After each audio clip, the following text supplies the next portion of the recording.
Azərbaycan məhkəmələri siyasi hakimiyyətdən asılı və müstəqil məhkəmə araşdırması, ədalətli məhkəmə araşdırması hüququndan söhbət gedə bilər.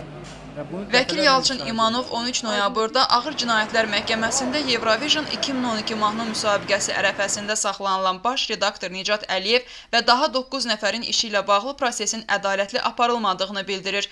Onun sözlərinə görə məhkəmələr prokurorluğun mövqeyini araşdırmadan qəbul edir. Bizim həm konstitusiyamız, həm yerli qanunvericilik aktları, həm də qoşulduğumuz beynəlxalq konvensiyalar imkan verir ki, ifadə azadlığına görə heç kimi təqib eləmək olmaz və həmin şəxsə qarşı daha tolerant yanaşmaq hakimiyyət orqanlarının pozitiv öhdəliyidir. Belə olan halda ittihamın yalnız bir məqsədi var. Üzr şəxslər, yəni Eurovision ərəfəsində gey parada etiraz edən bir qrup dindarı həbs etməklə qorxutmaq və cəmiyyətdən bu cür tendensiyanın qarşısını almaq. Məhkəmədə təqsirləndirilənlərin valideynləri də övladlarının günahsız olduğunu və prosesin ədalətsiz aparıldığından narazılıq edirlər. Halal uşaqdırlar, onlar mərd uşaqdırlar. Onlar elə belə hökumətin çörgüşməyinə görə düşmürlər. Onları iminə, nahaqdan ora salıblar, yalandan onların üstündə qoyublar, onları salıblar ora. O adam öldürməyiblər, oğurluq eləməyiblər, çapmayıb. Demokratiya deyir, bu nətər demokratiyadır ki, jurnalist lazımı distansiyalardan müraciət elə bilmir, yazılarını yaza bilmir aşkarcası. Nətər ola bilər bu?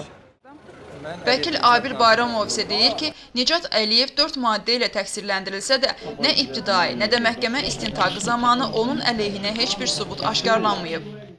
234 birinci maddə ilə bağlı, onu deyə bilərik ki, bu narkotik ilə bağlı qısa desək maddədir.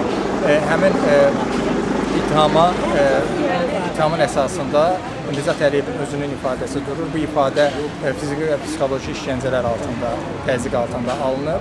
Digər maddələrin əsasında isə ekspert rəyi dayanır. Məhkəmə istintaqı zamanı da ekspert qismində çıxış edən Nahid Məmmədov dindirilən zaman aydın oldu ki, o birincisi işin mahiyyəti haqqında ətraflı məlumatı deyir. Digər tərəfdən də ekspert öz rəyini qətiyyən əsaslandıra bilmədi. Ona görə də həmin şəxslərə, o cümlədən konkret olaraq Əliyev Nicat Nazimoğluna bəraət hökmü çıxarıldı.